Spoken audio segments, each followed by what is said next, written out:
할렐루야. 오늘도 은혜를 사모하는 심령마다 하나님이 주시는 은혜와 평강이 넘치기를 축복합니다. 우리 좌우 옆 사람과 이렇게 한번 인사하도록 하겠습니다. 조금 쑥스러울 수 있지만 좌우 옆 사람을 꼭 바라보시면서 이렇게 인사하겠습니다. 아름다운 밤입니다. 인사하겠습니다. 아름다운 밤입니다. 네. 오늘 이 저녁 하나님의 은혜가 넘치는 아름다운 밤이 되기를 축복합니다. 여러분 옛날에 그 맹구 다 아시나요? 기억하시죠? 옛날에 맹구가 있었는데 어느 날 제 수학 수업 시간에 있었던 일입니다. 이 수학 시간에 선생님이 질문했습니다. 감이 10개가 있는데 오서방 아시죠? 오서방이 와서 7개를 먹었습니다. 그렇다면 감은 몇 개가 남았을까요? 라고 선생님이 물었습니다. 그때 맹구가 저요 하면서 제가 대답해 보겠습니다 그랬습니다. 그래서 맹구 얘기해봐 그랬더니 맹구가 뭐라고 대답했냐면, 선생님, 아주 자신 있게, 몇 개가 남았냐면 7개가 남았습니다 그러는 거예요. 선생님이 다시 얘기했습니다. 야 맹구야, 잘 생각해봐. 10개에서 7개를 먹으면 몇 개가 남을까? 맹구가 다시 자신 있게 얘기했습니다. 선생님, 몇 개요? 7개입니다. 선생님이 답답해서 얘기했습니다. 맹구야, 왜 7개를 먹었는데 왜 7개가 남았다고 얘기하니? 라고 했더니 맹구가 뭐라고 했냐면, 선생님, 우리 엄마가 먹는 게 남는 거라고 했습니다 라고 대답했습니다. 좌우 옆 사람과 한 번 더 인사하겠습니다. 먹는 게 남는 것입니다.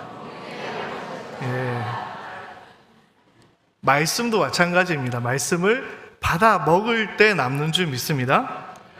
오늘 이 시간 하나님의 말씀이 선포될 때에 아멘으로 받아 먹을 수 있는 우리 모든 성도님들 되시기를 간절히 축복합니다. 여러분, 하나님께 무언가를 드려본 경험이 있으시죠? 다 있으시죠? 네.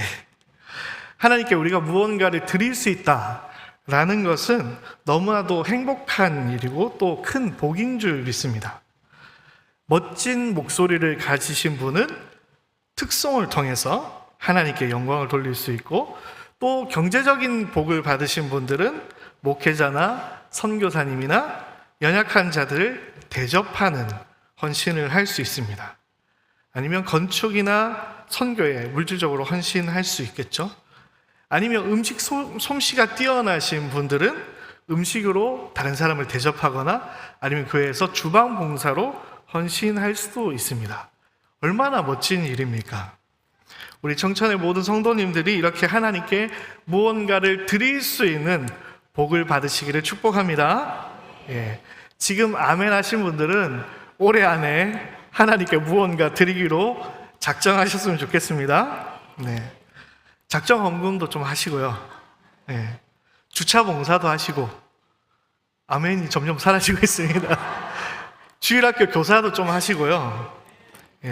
찬양대 찬양팀 봉사도 좀 하시고, 주방 봉사도 많이 하시기 바랍니다. 점점 작아지고 있습니다. 선교 후원도 많이 하시기 바랍니다. 구제 헌금도 많이 하시고, 건축 헌금도 많이 하시기를 축복합니다. 아멘이 점점 커지고 있는데요. 방금 드렸던 여러 가지 이런 헌신의 목적, 헌신의 제목들, 이 모든 제목에 만약에 우리 성도님들이 다 아멘 하신다면 사실 오늘은 제가 설교할 것이 없을 것입니다. 그런데 우리가 이런 필요를 알면서도 어떤 헌신에 대해서 선뜻 아멘 하기 어려울 때가 있습니다. 그렇죠? 이렇게 아멘 안 하시고 우리가 하나님의 일을 해야 된다는 건 알지만 그런 일을 내가 해야 될 때에 쉽게 선뜻 아멘하기 어려운 경우가 많이 있습니다. 오늘 본문 요한복음 6장에는요 많은 사람들이 모였습니다. 예수님을 만나기 위해서 최소 5,000명 이상의 많은 사람들이 모였습니다. 예수님께서 그 많은 사람들을 하나하나 만나서 말씀을 가르치시고 병자를 고치셔야만 하는 그 과정은 많은 시간이 걸릴 수밖에 없었습니다. 사람들이 줄을 서고 예수를 만나려고 한참을 기다렸을 것입니다. 그리고 시간이 많이 흘렀습니다. 그래서 그곳에 많은 사람들이 허기진 상태가 되었습니다. 그래서 그곳에 모인 사람들, 모든 사람들은 먹을 것이 필요하다라는 것을 알았습니다. 이것은 예수님도 알고 제자들도 알고 그곳에 모인 모든 사람들도 아는 일이었습니다. 지금 허기진 상황에 음식이 필요하다. 그래서 평행본문인 마가복음 6장에는 제자들이 예수님께 이렇게 이야기하고 있습니다. 이곳은 빈들이요 날도 저물어 가니 무리를 보내어 두루 촌과 마을로 가서 무엇을 사 먹게 하옵소서. 예수님, 이제 사람들이 배고파하는 것 같으니까 가서 뭐 좀 먹을 수 있도록 해주십시오라고 제자들이 예수님께 얘기했습니다. 그때 예수님께서 이 제자들에게 당혹스러운 대답을 하십니다. 마가복음 6장 37절을 보시면 뭐라고 했는지 같이 한번 읽겠습니다. 시작. 너희가 먹을 것을 주라. 우리가 교회의 무언가의 어려움, 필요의 상황을 알게 됐습니다. 그래서 하나님 앞에 기도했습니다. 그랬더니 하나님께서 뭐라고 응답하시냐면 네가 해라 라고 응답을 만약에 주시면 우리는 당황할 수밖에 없습니다. 예를 들어 볼까요? 하나님, 우리 교회의 다음 세대를 위해서 기도합니다. 다음 세대를 살려주시옵소서 라고 금요 기도회 때 열심히 기도했습니다. 근데 하나님께서 갑자기 마음에 응답을 주시는 거예요. 감동을 주십니다. 네가 교사에서 다음 세대를 살려라 라고 오늘 응답을 주시면 여러분 아멘 하시겠습니까? 네, 그랬으면 저는 참 행복할 것 같은데. 네. 아니면 하나님, 저 어느 나라에 계신 저 선교사님 하나님께서 지켜주시고 보호해 주시옵소서 라고 열심히 기도했습니다. 그렇게 기도했더니 하나님께서 마음에 응답을 주셨습니다. 네가 해라. 네가 후원해라. 네가 저 스리랑카, 인도네시아에 계신 선교사님 후원해라 라는 마음을 주신다면 여러분 어떻게 하시겠습니까? 바로 아멘 하시겠습니까? 바로 아멘하고 순종하면 좋을 텐데 일단 집에 가서 가족들과 상의를 해봐야 되지 않겠습니까? 바로 대답하지 못하고 우리는 고민하는 시간을 가지게 됩니다. 이런 바로 아멘하지 못하고 고민하는 상황 가운데 우리의 머릿속에 대부분 떠오르는 질문이 있습니다. 그것이 무엇이냐면 첫 번째로 얼마를 드려야 할까? 따라해 보겠습니다. 얼마를 드려야 할까? 얼마를 드려야 할까에 대해서 우리는 고민하기 시작합니다. 세례 입교 문답지에는 이런 내용이 있습니다. 62번을 보면 교인은 물질을 어떻게 사용해야 합니까? 모든 물질은 주님께 받은 것이므로 주님의 선한 일에 아름답게 사용해야 됩니다. 교인은 어떻게 경제적으로 협조해야 됩니까? 교회의 모든 재정과 사업에 성심껏 협조해야 됩니다 라고 배우고 적혀져 있습니다. 그래서 세례교인은 11조와 또 감사헌금과 주일의 주정헌금을 하나님께 드립니다. 우리가 이 교회에 물질이 필요하다, 주님의 사업에 물질이 필요하다라는 사실은 우리가 다 알고 있습니다. 그리고 이 물질적으로 하나님 앞에 헌신하는 것이 성도의 의무다라는 것도 우리 다 알고 있습니다. 다 그렇게 순종하고 계시죠? 재정 얘기해서 마음이 어려우십니까? 네. 그런데 이것을 순종하는 과정에서 우리 가운데 질문을 할 수밖에 없습니다. 얼마를 드려야 됩니까? 얼마나 헌신해야 됩니까? 라는 질문을 우리는 할 수밖에 없습니다. 만약에 제게 100억의 재산이 있다고 치고 하나님께서 기도 가운데 응답을 주셨습니다. 네가 한 달에 선교사님 10만 원씩 후원해라 라고 하면 제가 아멘 할 수 있을까요? 못할까요?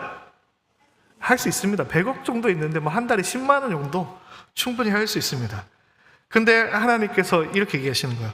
10만 원 말고 한 달에 1억씩 후원해라 라고 하면 순종하기 아마도 어려울 것입니다. 여러분 주일에 헌금하실 때 주일 헌금 얼마나 하십니까? 제가 어렸을 때는 한 1,000원 정도 하시는 성도님들이 많으셨던 것 같아요. 지금은 뭐 5,000원 너무 작죠? 10,000원, 뭐 5만 원 하시는 분도 있고 더 많이 하시는 분도 계시겠죠? 그런데 어느 날 우리 교회에서 당회를 열어가지고 이렇게 한 겁니다. 우리 정천교회에서는 적어도 직분자들 여기 많이 계시죠? 직분자들은 한 주에 적어도 10만 원은 헌금하십시오. 땅땅땅 이라고 하면은 여러분 벌써 마음에 부담이 되시죠? 얼마나 마음에 부담이 되겠습니까? 그래서 우리 가운데 얼마를 드려야 할까라는 질문은 매우 중요한 질문입니다.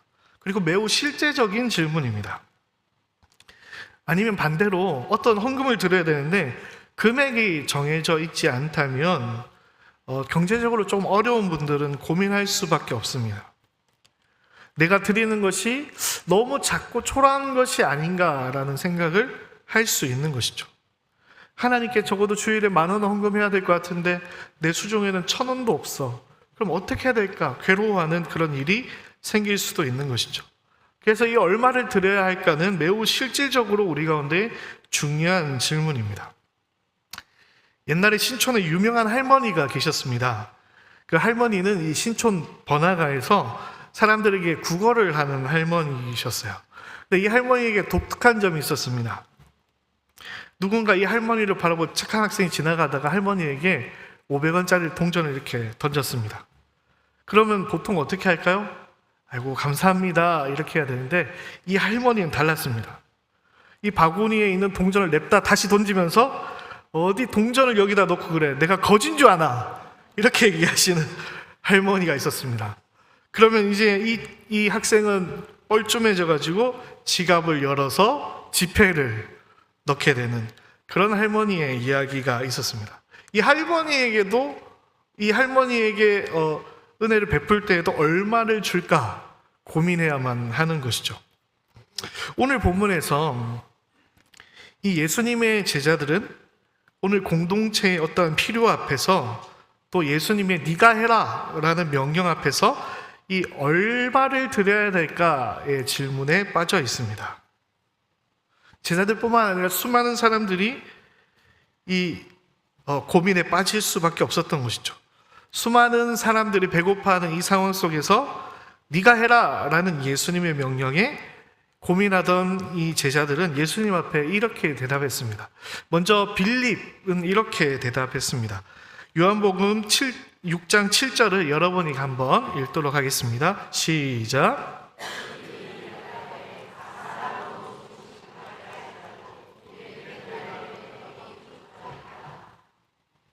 빌립은 이 예수님의 요청에 스스로 얼마를 드려야 할까 고민을 하고 이렇게 대답했습니다. 예수님, 사람들이 얼마 정도는 예수님께 헌금할 수 있습니다. 돈을 좀 모을 수 있습니다. 그런데 대충 계산해 보니까 그렇게 모아도 200데나리온, 우리나라 돈으로 쉽게 환산해서 약 2천만 원이나 드는데 그건 우리가 헌신하기는 어려울 것 같습니다. 이 사람들이 헌신하기는 어려울 것 같습니다. 죄송합니다, 예수님. 다른 방법을 찾아야 되지 않을까요? 라고 지금 대답하고 있는 것입니다. 그리고 똑같은 예수님의 요청, 예수님의 질문에 안드레는 이렇게 대답했습니다. 요한복음 6장 9절에 이렇게 이야기했습니다. 여기 한 아이가 있어 보리떡 5개와 물고기 2마리를 가지고 있나이다. 그러나 그것이 이 많은 사람에게 얼마나 되겠사옵나이까. 안드레가 예수님께 얘기했습니다. 여기 소년이 먹는 소년용 식사, 작은 식사가 있긴 한데 이건 예수님 드리기에도 좀 민망할 정도이고 이것으로 이 많은 사람들은 먹일 수 없는 양입니다. 죄송합니다. 다른 방법을 찾는 게 낫겠습니다. 라고 안드레가 예수님께 대답했습니다. 우리는 이처럼 우리 가운데 있는 예수님께서 하나님께서 네가 해라 라는 수많은 헌신의 기회 앞에서 이 얼마를 드려야 할까의 질문을 던지다가 헌신하지 못할 때가 참 많이 있습니다. 연말이 되면 제가 주일학교 부서를 맡고 있으니까 이런 얘기를 할 때가 많습니다. 권사님, 내년에 교사로 헌신하시면 어떨까요? 그러면 이렇게 얘기합니다. 목사님, 교사하려면 시간을 많이 내야 되죠?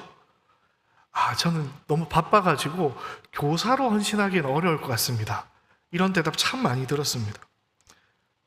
다른 분에게 집사님 내년에 교사로 헌신하시죠? 라고 얘기하면 목사님, 제가 너무 부족해가지고 요즘 애들 못 따라갈 것 같아요. 힘들 것 같습니다. 라고 하는 대답도 참 많이 들었습니다. 우리가 교회 안에서 어느 정도, 내가 할 수 있는 어느 정도 수준에서 헌신할 수 있지만 내가 많이 헌신하기에는 마음이 어려움을 느낄 때가 많이 있습니다.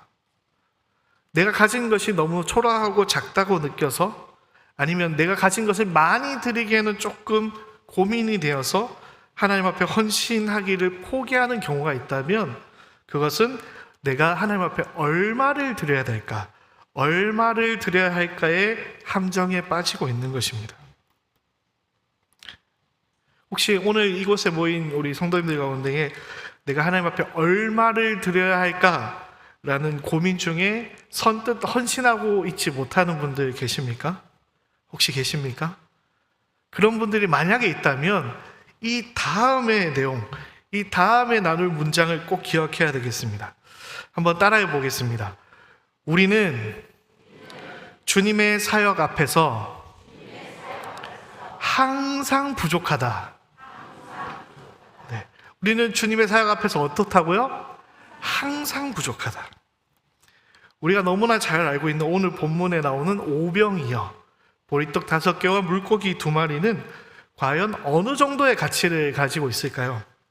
그냥 구체적으로 찾지 않아도 초라하다라는 건 알지만 좀 더 깊이 한번 알아보도록 하겠습니다. 우리나라는 밥을 먹기 때문에 이 빵이 주식으로 어떤 역할을 하는지 잘 모르죠. 그래서 성경 구절을 좀 찾아보면 좋을 것 같은데요.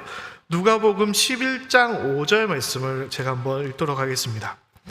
또 이르시되 너희 중에 누가 벗이 있는데 밤중에 그에게 가서 말하기를 벗이여 떡 3덩이를 내게 구워달라. 이 누가복음의 본문을 통해서 알 수 있는 것은 아마도 이 당시에 한 끼의 식사가 떡 3덩이쯤 되지 않았을까라는 추측을 할 수 있습니다. 근데 오늘 본문에는 보리떡이 몇 개 등장하죠? 5개가 등장합니다. 그래서 아마 1인분 치고는 조금 넉넉한 양, 조금 많은 양이라고 할 수 있을 것 같습니다. 그런데 이 빵이 무엇으로 만든 빵입니까? 보리빵이죠. 좀 잘 사는 사람이라면 무슨 빵을 먹을까요? 찹쌀이요. 밀로 만든 빵을 먹겠죠. 찹쌀도 물론 될 수 있을 것 같아요. 결국에 이 보리빵은 가난한 자들의 빵입니다. 우리가 옛날에 가난한 시절에 보리쌀을 먹었듯이, 부자들은 쌀밥 먹고 가난한 사람들은 보리를 먹었듯이, 이 당시에도 가난한 자들의 음식이 보리떡, 보리빵이었습니다. 아주 연약하고 부족한 음식. 그리고 이 오병이어에 등장하는 물고기는 어떻습니까? 본문 9절에는 이 물고기라는 단어의 원어가 옵사리온이라는 원어가 쓰여져 있는데요. 이것은 그냥 일반적인 물고기를 의미하지 않습니다. 어떤 물고기냐면 말리거나 절인 물고기를 의미합니다. 말리거나 절인 물고기. 여러분, 보통 고급 어종, 비싼 물고기는 절이거나 말려서 먹을까요? 안 먹을까요? 먹나요? 옥돔, 다금바리 이런 거 절여가지고 먹나요? 말려가지고 먹나요? 젓갈 담궈서 드시나요? 그런 집은 아주 부잣집이겠죠, 그렇죠? 네. 어떤 것들을 주로 절이거나 말려서 먹느냐? 아주 형편없는 잡어들, 비싸지 않는 그런 물고기들, 작은 물고기들을 그렇게 먹습니다. 우리 권사님도 회식하러 가면은 생선 정식 먹으러 많이 가시죠? 코다리 정식 이런 거 먹으러 많이 가시는 것 같은데, 어떤 상의 메인이 되는 그런 큼지막한 생선을 이야기하는 것이 아니라 작은 반찬을 의미하는 이 물고기의 단어가 옵사리온이라는 단어인 것입니다. 그러니까 좀 더 쉽게 설명하면, 우리식으로 설명하면, 지금 이 소년이 가지고 온 이 도시락은 어떤 것이냐면 꽁보리 밥에 멸치 몇 마리 가지고 온 식사인 것입니다. 어떤 집사님이 우리 담임 목사님께 식사 대접을 하려고 합니다. 그런데 꽁보리밥에 멸치 2마리 갖다 주면 되겠습니까? 안 되겠습니까?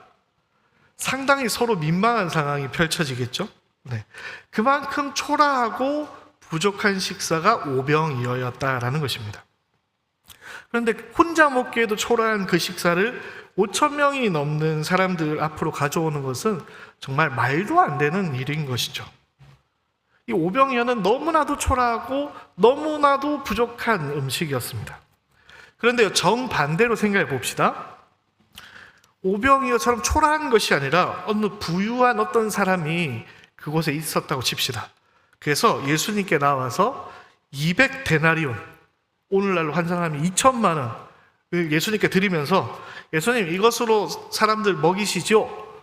라고 했다면 충분했을까요? 2천만 원 갖다 주시면서, 아니면 한도 없는 카드를 갖다 드리면서 예수님 사람들 먹이시죠? 라고 하면은 부족함이 없었을까요? 아닙니다. 아무리 많은 돈을 가져왔더라도 턱없이 부족했을 것입니다. 왜 그럴까요? 오늘 본문의 배경이 되는 장소는 지금 어디입니까? 산 위에 있습니다.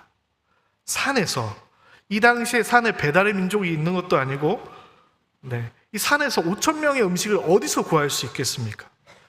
아니요, 이 장소가 마을 한가운데 도심이라고 해도 이 당시에 5,000명이 넘는 식사를 어디서 사오겠습니까?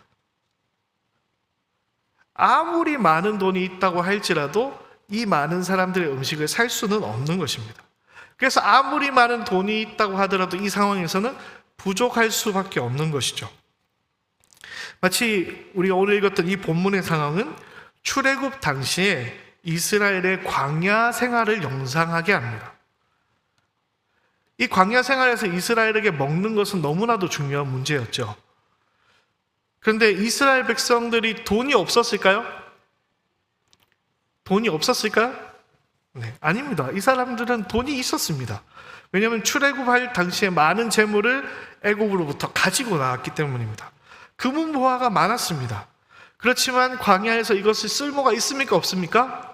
쓸모가 없는 것이죠. 오직 하나님께서 내려주시는 만나 이외에는 이들의 먹을 것을 해결할 방법이 없었던 것이죠. 마찬가지로 오늘 본문에서 산에서 예수님께서 하신 명령, 많은 사람들을 먹이라 라고 하신 이 명령은 보리떡 5개로도 부족하지만 200데나리온의 돈이 있더라도 부족한 것이었습니다. 애초에 부족한 것이었습니다. 여러분 기억하시기 바랍니다. 하나님께서 우리 가운데 주신 사명은 원래 우리의 능력으로는 감당할 수 없는 것임을 기억하시기 바랍니다. 우리는 하나님이 주신 사명 앞에서 늘 부족할 수 없는 연약한 존재라는 것을 기억하시기 바랍니다. 그래서 우리 가운데 어떤 교회의 헌신의 일이 주어졌을 때에 내가 부족해서 나 못하겠습니다, 관둬야겠습니다 라는 말을 해서는 될까요? 안 될까요? 그건 있을 수 없는 일입니다. 그것은 오늘 본문의 예수님의 말의 뜻을 잘 깨닫지 못했기 때문에 하는 말인 것이죠. 왜냐하면 원래 우리가 부족한 자들이기 때문입니다. 원래 우리는 부족한 자들입니다. 그러면 원래 우리가 부족한 자들인데 우리 가운데 맡겨진 이 일, 네가 해라 라고 하는 이 명령을 우리가 어떻게 감당해야 될까요? 그런 부족한 우리가 생각해야 될 질문이 있습니다. 따라해 보겠습니다. 예수님은 얼마가 아니라 어디서를 물어보신다. 다시요. 예수님은 얼마가 아니라 어디서를 물어보신다. 네, 함께 요한복음 6장 5절 하반절을 같이 한번 읽겠습니다. 시작.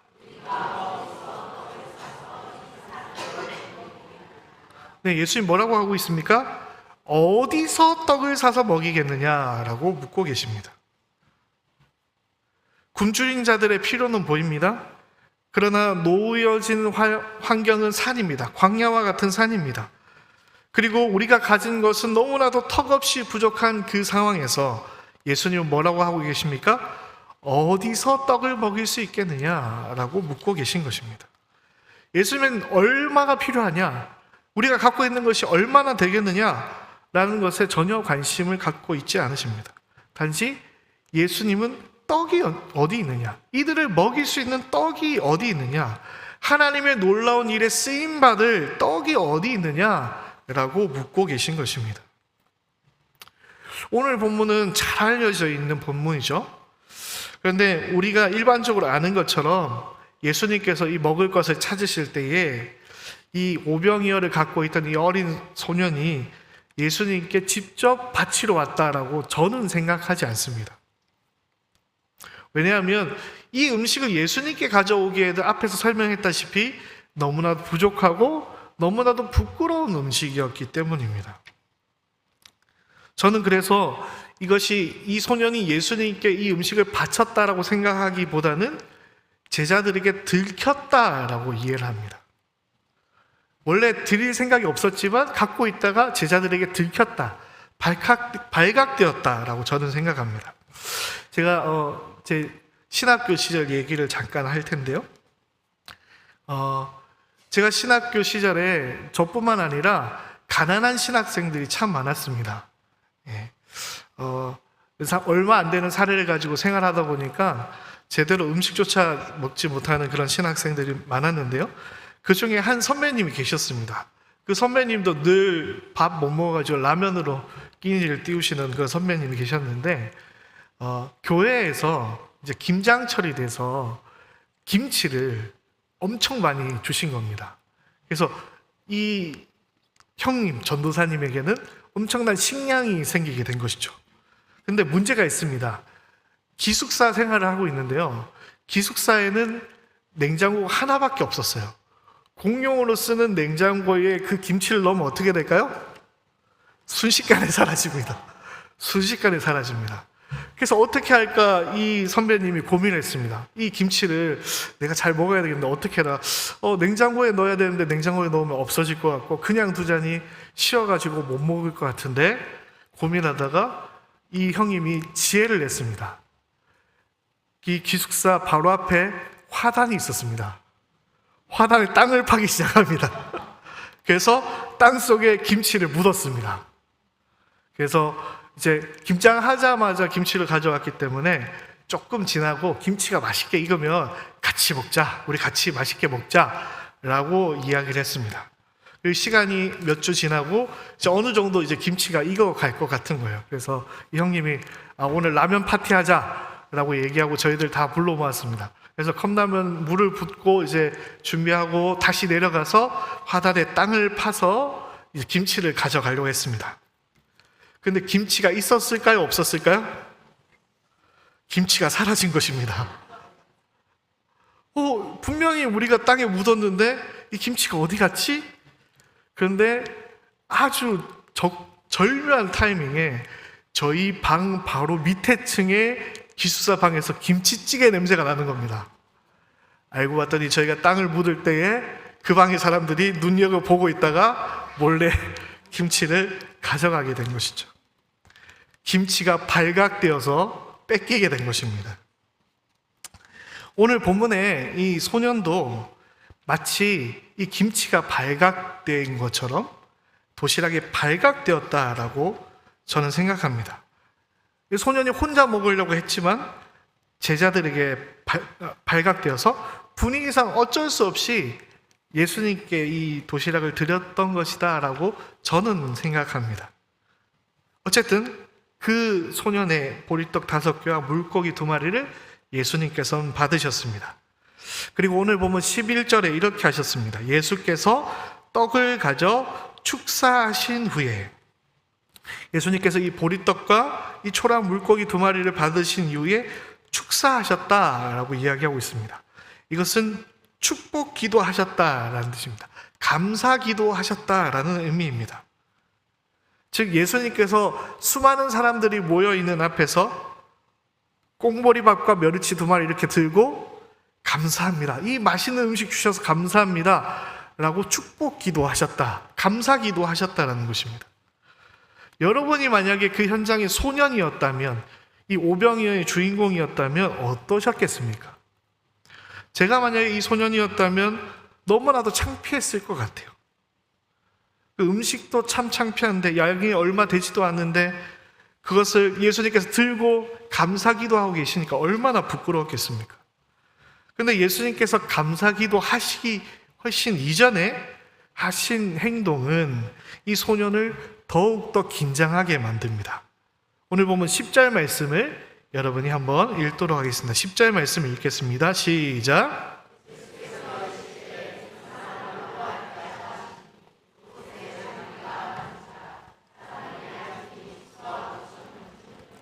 네, 예수님이 이 사람들로 어떻게 하라고 하셨습니까? 앉아라, 앉아라. 근데요, 한글 성경에 앉다라고 되어 있지만 원어로는 아나핍토라는 단어가 쓰여져 있는데 이 단어는 앉다가 아니라 식사 자리에 기대어서 눕는 것을 이야기합니다.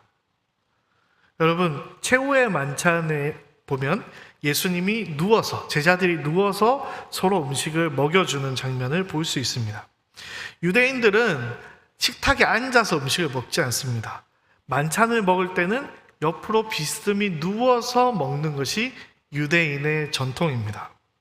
그러니까 예수님께서 오늘 본문에 사람들에게 누워라, 누워라 라고 했던 이 의미는 무엇이냐면 이제 거하게 배부르게 먹을 거니까 준비해라 라는 의미인 것입니다.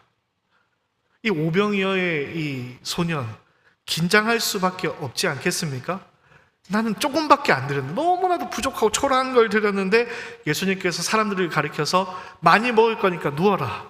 그리고 그걸 들어가지고 감사합니다 하나님 앞에 기도하고 있으니까 이 소년은 얼마나 마음이 떨렸겠습니까?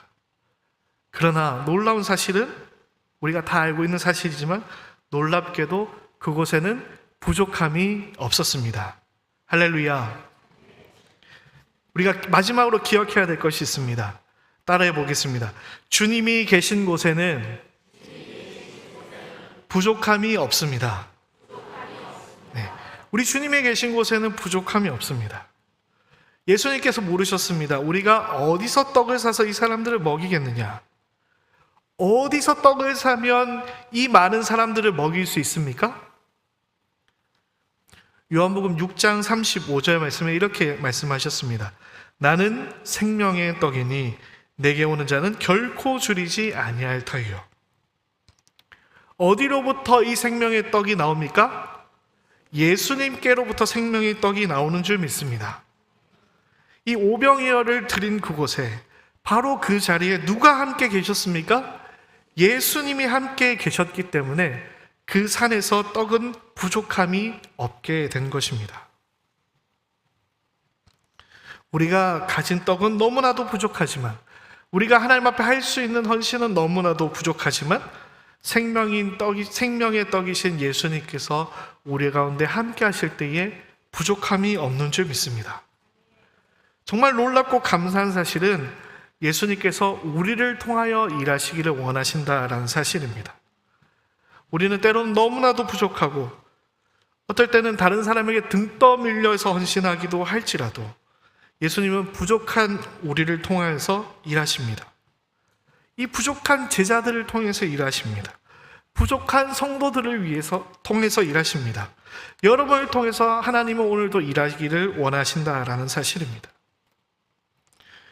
우리 주님은 왜 부족하고 연약한 우리를 통해서 일하시기를 원하십니까? 왜 이 소년의 초라한 오병이어를 통해서 예수님은 일하기를 원하셨을까요? 그 이유는 우리가 예수님과 함께 기쁨을 누리게 하도록 하시기 위해서입니다. 요한복음 4장 36절에 이렇게 말씀하고 있습니다. 거두는 자가 이미 삭도 받고 영생에 이르는 열매를 모으나니 이는 뿌리는 자와 거두는 자가 함께 즐거워하게 하려 함이라. 함께 즐거워하기 위해서 우리에게 일을 맡기신다라고 예수님께서 이야기하고 있는 것입니다. 한 소년이 내어드린 이 보리떡 5개를 통하여서 놀라운 일을 예수님께서 시작하셨습니다. 5,000명이 넘는 사람이 먹고 남는 것이 12바구니에 가득 차고 넘쳤습니다. 이 상황 가운데 누가 가장 기뻤을까요? 이 오병이어의 놀라운 기적의 순간에 누가 가장 기뻤을까요? 네, 물론 떡을 먹었던 많은 사람들도 기뻤겠지만 그 중에 가장 기쁜 사람은 오병이어를 예수님께 가지고 왔던 소년이었을 것입니다. 어떻게 보면 억지로 예수님께 가져왔을 수도 있지만 이 사건을 통해서 이 소년은 예수님의 능력과 은혜를 경험하게 된 것입니다. 여러분, 우리가 완벽한 달란트를 가지고 주님의 일에 헌신해야 된다고 생각하지 마시기 바랍니다. 얼마나 드려야 될까 고민하다가 나는 부족해서 할 수 없어 라는 잘못된 생각에 빠지지 마시기 바랍니다.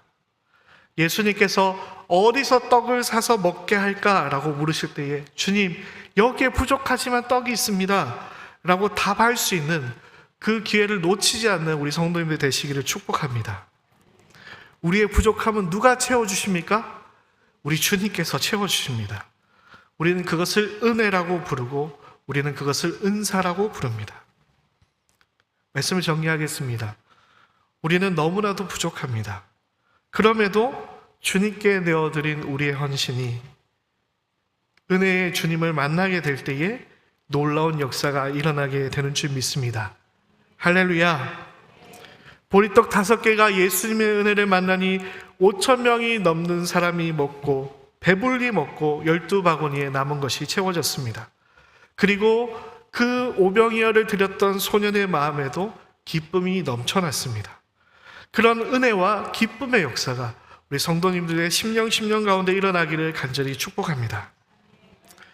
앞에서 제가 김치 예화를 들었는데요, 사실 그 김치를 들켜가지고 김치를 다 뺏겼던 그 선배님의 뒷이야기가 있습니다.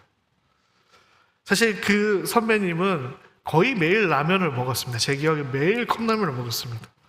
그러면서도 이 선배는 자기보다 더 가난한 신학생들을 도와주었습니다. 그 중에 한 명이 저였습니다. 제가 경제적으로 너무 힘든 날, 어느 날 그 선배가 저를 불렀습니다. 그래서 갔습니다.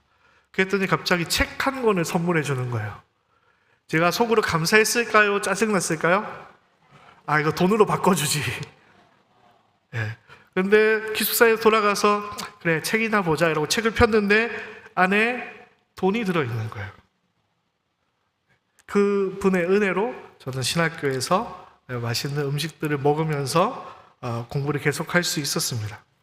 그리고 그 선배의 사랑을 이어받아서 저도 그 뒤에 후배가 올 때에 그 선배처럼 책을 사서 이 책 받으면 싫어하겠지 라고 생각하면서 적지만 어느 정도의 금액을 넣어서 후배들을 후원했던 기억이 있습니다. 이렇게 우리가 주님 앞에 헌신하게 될 때에 우리 가운데 기쁨이 차고 넘치고 그 차고 넘치는 기쁨과 은혜가 다른 이들에게 흘러가게 되는 줄 믿습니다. 그런 은혜의 역사들이 우리 청천교회 가운데에 충만하게 임하기를 간절히 축복합니다.